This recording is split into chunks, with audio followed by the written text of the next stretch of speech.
I'm happy. I'm happy to be presenting.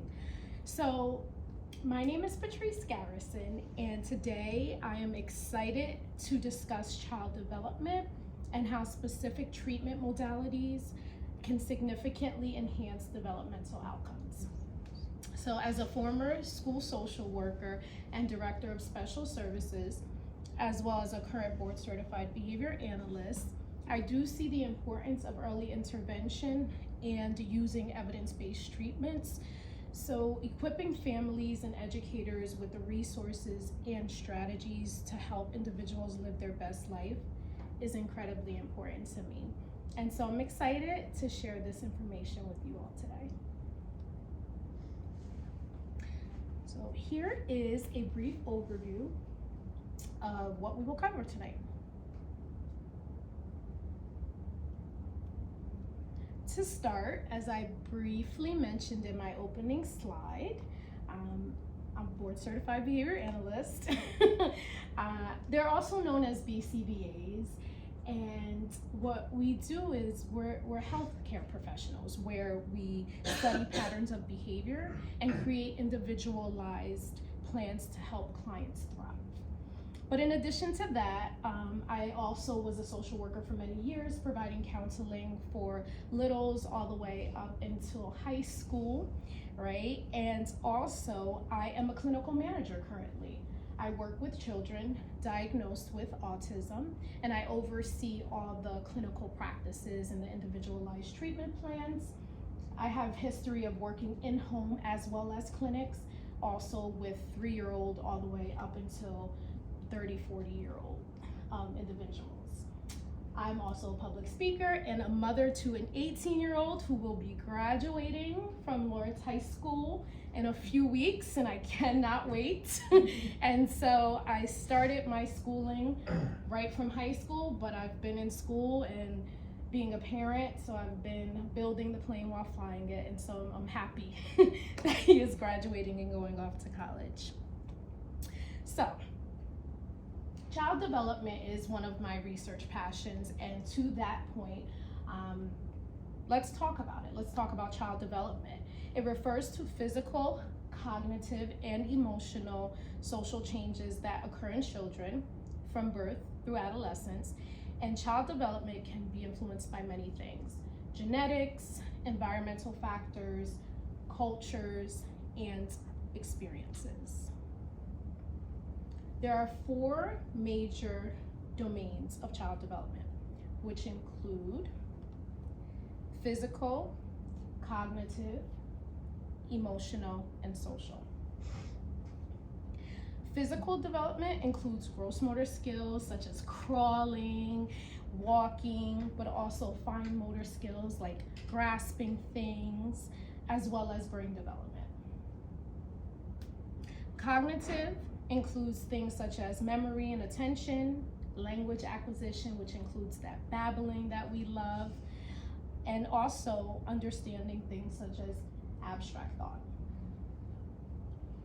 Emotional development refers to bonds with caregivers, managing their feelings, that self-awareness and that identity. And then the last domain, which is super important, is social development.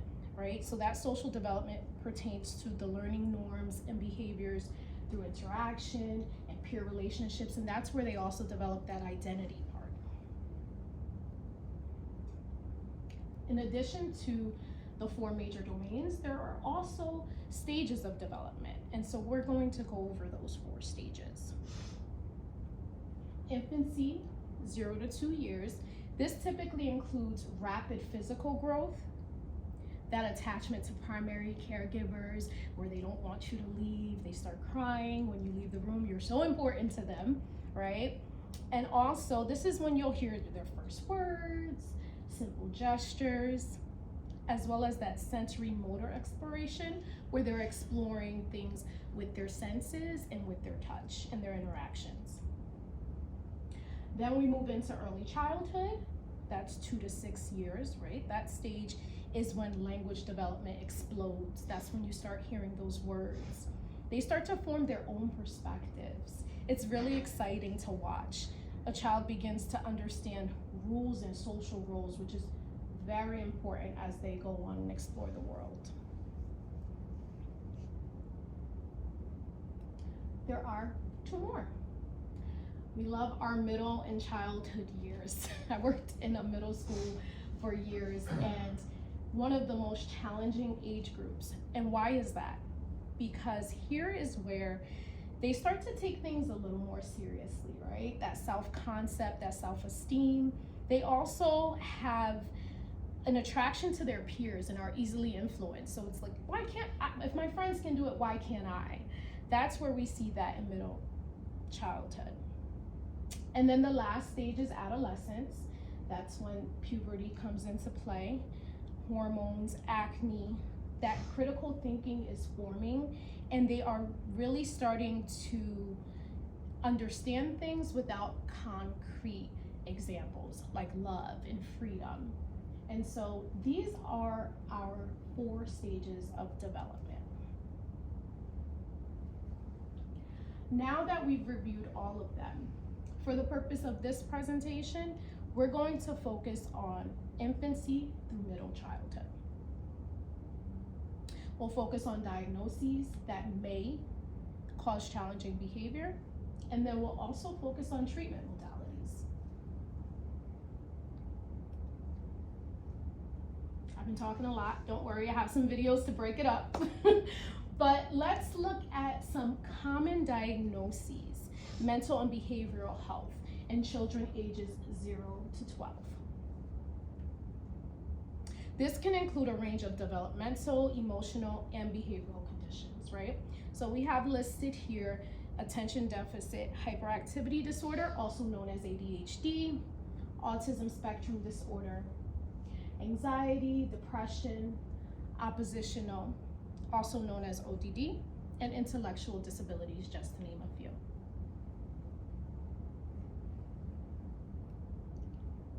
So to illustrate disorders that can come up in infancy and early childhood, I have a brief video that goes over autism spectrum disorder.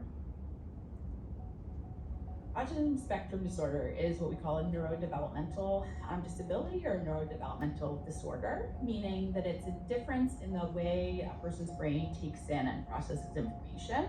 And it really is called a spectrum for a reason. You know, no 2 people with autism are alike. The first kind of bucket of symptoms is difficulties with social communication and social interaction. Those difficulties can look a lot of different ways depending on the person's age, their different strengths and weaknesses, and the different profiles of autism, but they all meet these 3 social criteria. First one is social emotional reciprocity and difficulties with that. So social emotional reciprocity is like the back and forth of social interactions. But in younger kids, this may look who, don't really have conversations, like 2-year-olds you're not really having a conversation with. This looks a little different. It can be they're not responding to their name, or they're not seeking out their parents to share their interests, all those sorts of things. Difficulties with nonverbal communication. So this, I think, gets talked about a lot, eye contact concerns. And then also difficulties with using gestures, understanding gestures, using and understanding facial expressions, all those sorts of things, body language that maybe comes naturally to many people. That understanding doesn't come as naturally to kids with autism. People with autism may have some difficulty with understanding, developing, and maintaining relationships. So this really becomes clear often when we're talking about peer relationships. So the other bucket is restricted and repetitive behaviors. So this is lots of unusual behaviors. And in this area, I think, kids with autism can even be more and more variable. There are 4 criteria in this bucket, but you only have to meet 2 of them. So you don't have to meet all of them to get a diagnosis of autism. So the first one here is repetitive motor movements, use of objects for speech. So just a lot of repetitive things. The second category in this is insistence on things staying the same, being really inflexible in routines or ritualized patterns of behavior. The third is called highly restricted interests. Kids with autism can have interests that are very, very intense and that are unusual. So the fourth part of this is that kids can be over or under responsive to sensory inputs. And so over responsivity often looks like fear or upset in response to sensory input. Under responsivity often results in what's called like sensory seeking behavior. So some children with autism may seek visual input. There's no cure for autism, but we definitely, have treatments. All right. And we'll get more into the treatments as I go throughout the presentation. In addition to autism spectrum disorder, there's also ADHD. And so this video is a brief overview of the signs that can show up in children in early childhood with ADHD. ADD is actually an old name for what is now called ADHD, predominantly inattentive subtype.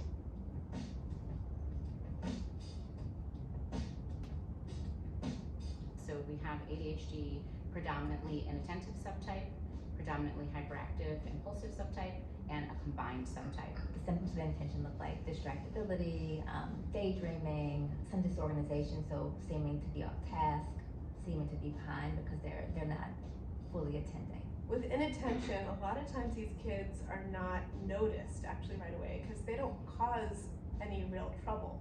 They're just not focused so much in school. So one of the signs might be that homework doesn't get done or assignments aren't completed fully. They're often disorganized. The backpacks will be full of papers. The desk will be, full of papers or wrappers or, pencils and pens. And it's very difficult to find things, which makes it very difficult to be productive. Naturally smart children, and this is, I think, important for parents to know, naturally smart children can sometimes mask that difficulty until the natural intelligence is outweighed by new content that needs to be learned. And then we tend to see that even really smart kids will struggle. So ADHD can affect socialization, and that kids who are inattentive, that it's hard for them to keep up with the games, hard for them to keep up with rules. If we're playing football and I'm going to pass you the ball, you might be looking up at the sky and daydreaming, and so sometimes that makes it frustrating for kids to have that level of engagement with another kid who's not on task in that way. It sometimes becomes frustrating for parents or even siblings when it seems like their child or their sibling is not paying attention. Their name is being called, but they're not responding because they're daydreaming or inattentive. The disorganization also sometimes creates a lot of conflict because the rooms are junky, the cabinets are left open, the doors are left open. ADHD is treated primarily with medication. And lastly, I wanted ADD to make sure that we also cover some of the disorders that can show up, some of the mental health ones. And so here is a brief overview on early signs and diagnosis in child and adolescent mental health. So mental health issues in children and adolescents are unfortunately more common than we'd like them to be. So in any given year, about 1 in 5 children or teens meets criteria for an emotional or behavioral health disorder. So this would include things like anxiety, depression, disruptive behavior problems, or autism. This means that about 5 million children and teens a year are having difficulty with their daily functioning. They've got a level of symptoms that gets in the way of their ability to do things that they want and need to do at home, at school, or with other kids. So over the last few years, driven by unfortunately the COVID-19 pandemic, we've seen a pretty dramatic increase in the rate of behavioral health disorders among children and teens, particularly in the areas of anxiety, depression, eating disorders, and also suicidality. And in response, in 2021, a number of leading pediatric and psychiatry organizations declared a national state of emergency in children's mental health.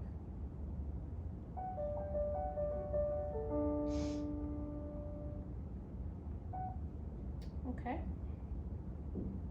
Now that we've covered some of the diagnoses that we can see, challenging behavior is usually associated with some of those diagnoses. It's usually a symptom in childhood disorders. And treating those behaviors can pose a risk for families and teachers, professionals alike. But if we treat it in combination with evidence-based modalities and best practices and make sure that they're tailored to the child's individual needs, then the treatment approaches can have great positive impacts. And so what do those treatment packages usually include? Well, they include collaboration among families, educators, mental health professionals, and medical providers. So a complete multidisciplinary collaborative approach. Now we're going to get into the modalities of treatment. So we'll start with applied behavior analysis. I'm not sure if anyone is familiar with it, but it's also known as ABA. It is a general approach to redressing behavior problems. And traditionally, it focuses on interventions that produce relatively large changes in behavior for most of the individuals involved. It's using a prescribed approach to teaching skills and reducing interfering behavior. ABA is widely associated with children with autism, but its treatment can be effective in a wide range of symptoms of children with ADHD, ODD, and intellectual disabilities as well.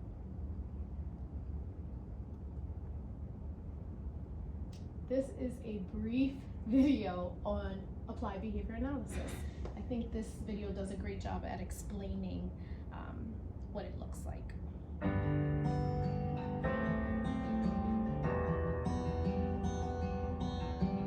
Applied behavior analysis, or ABA, is considered the gold standard treatment for children diagnosed with autism spectrum disorder.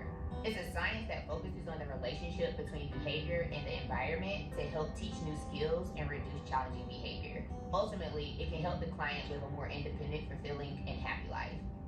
Hi, my name is Chelsea, and I'm a registered behavioral technician.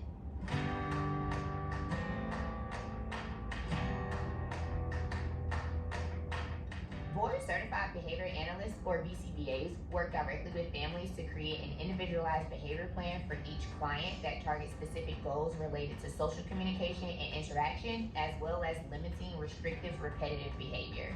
As a registered behavior technician, or RBT, it's my job to create a fun and motivating way to implement that behavior plan as I work one-on-one with the client daily or weekly. These sessions may be in the clinic, in home, or in the community, working with clients across a variety of ages from toddlers to teenagers.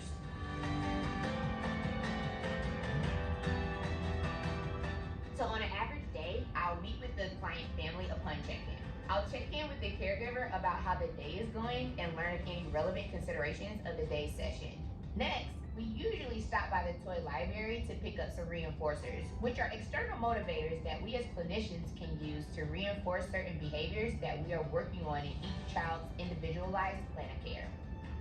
Each day's session could be focused on a wide range of skills from communication to social interaction with peers and even self-care skills such as toileting or brushing teeth. What that may look like is conducting discrete trial teaching of cognitive, communication, play, social, and self-help skills, conducting natural environment training, working on learner readiness skills, working on food sensitivities or dietary constraints, or developing play and gross motor skills in our dedicated playrooms. But I like to think of it as like playing because it never really feels like work when I'm actually engaging with the kids that I'm playing with. So.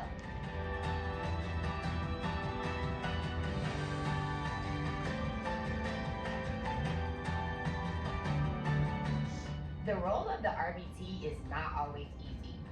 Some days may prove challenging. It takes a lot of energy to keep up with a young kiddo. And sometimes our clients' tough days may become our tough days. We are often working on behaviors that look like tantrums, elopement, aggression, or property destruction. And as the RBT, it is my job to keep the client and their environment safe, which requires me to be constantly on. At the end of each day. All right, we got a little upset at the end, right? That's okay though. So in addition to ABA, there are other treatment modalities that can help address other disorders. Cognitive behavior therapy, also known as CBT, helps children recognize and change their negative thoughts and patterns that can lead to essentially problem behaviors. CBT focuses on changing those negative or unhelpful thoughts and helps individuals identify or modify their distorted thought patterns and develop more positive thoughts towards situations. CBT has reportedly shown outcomes in individuals with anxiety, depression, and ADHD, children included. In addition to CBT, there is also a treatment, social skills training. And so social skills training can sometimes fall under the umbrella of ABA that was mentioned earlier, and it helps teach little ones appropriate interactions. They work on increasing eye contact, soliciting input from a conversational partner, decreasing those perseverative topics and conversations, and it also helps to engage the learner in critical outcomes such as social interaction and building those social relationships, which a lot of these disorders can have. The individuals with these disorders can have a lot of challenges with those social interactions. It's often used in a group setting. Social skills training is used in school settings, clinic-based settings, and also in the community when possible.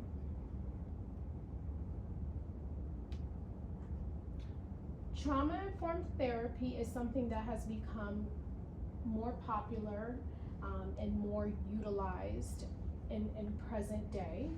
And what it does is it addresses behaviors that can stem from adverse childhood experiences, also known as ACEs. This treatment modality emphasizes trust and safety and empowerment in therapeutic settings. It's typically used in a one-on-one setting with a licensed clinical social worker or a psychologist.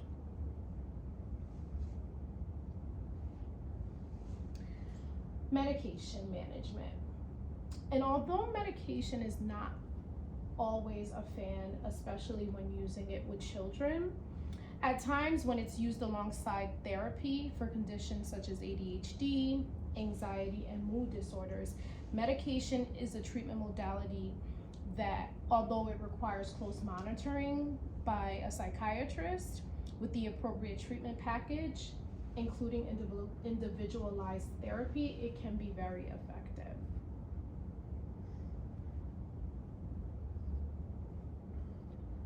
So, let's talk about best practices. In addition to those treatments that I mentioned, there are best practices that help for better outcomes. First things first, keeping it simple, early intervention. So the earlier you intervene, the better. The earlier you can get a diagnosis if you're starting to see those signs. It has shown and proven that the earlier you intervene with disorders such as autism and ADHD, the better the treatment is and the better the outcomes are. Individualized treatment plans. So I'm giving a brief overview. I'm speaking towards treatment packages, but each individual requires an individualized treatment plan to meet each child's needs. And that is tailored specifically to the child's developmental level, their diagnosis, and their environment. So it's not a one-size-fits-all. Implementing consistent routines and expectations can be very helpful, but depending on the individual, because if there are learners or children who are very rigid with routines, varying them from time to time can be more beneficial. And that is why when implementing any of these best practices or treatment plans, it's important that you use a trained professional. So when it's feasible and appropriate, the consistency in routines and expectations can help reduce things such as anxiety or fear or depression. But in diagnoses like autism, with the right trained professional, you may want to vary those routines so the child gets accustomed to change. Positive reinforcement. So leading with positive reinforcement as opposed to punishment when trying to obtain desired behaviors is very important. Although naturally we may want to punish those problem behaviors, if we start with reinforcement, and then exhaust all those possibilities with a trained professional. If we then go through punishment procedures, that's most appropriate. Collaboration with schools. And so we want to ensure that what's getting done at home gets done in the school. What's going on in the school is practiced at home or in the community. And so what we refer to in the discipline is coordination of care. That involves the doctors, the medical providers, the psychiatrists where appropriate, therapists where appropriate, but also the teachers. Did you have a comment? Oh, I thought you wanted to say something. Okay, I'm sorry. And so that's important because we want to make sure that there's consistency across multiple settings. Lastly, but definitely not least, are those data-driven decisions. We want to ensure that what we're doing is working, and what's not working, we want to make sure we know why, as opposed to the mindset of trying everything or throwing things at the wall and hoping they stick. We really want to take an approach that's aligned with data to support our findings.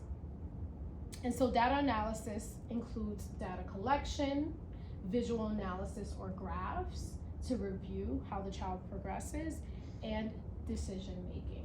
And this is also important to have as a team approach, whether it's at the IEP meetings, whether it's at the parent meetings, if you have in-home therapy, or if you're seeing a therapist. These things are very important because we want to make sure that we're tracking progress. While treating challenging behavior must be specific to the child's individual needs, having a bank of tools and information can guide parents and educators in supporting children and reaching their full potential. So now I would like to open the floor to any questions that you may have. If there's anything private that you may want to ask me as well. This is my contact information, my email, and my phone.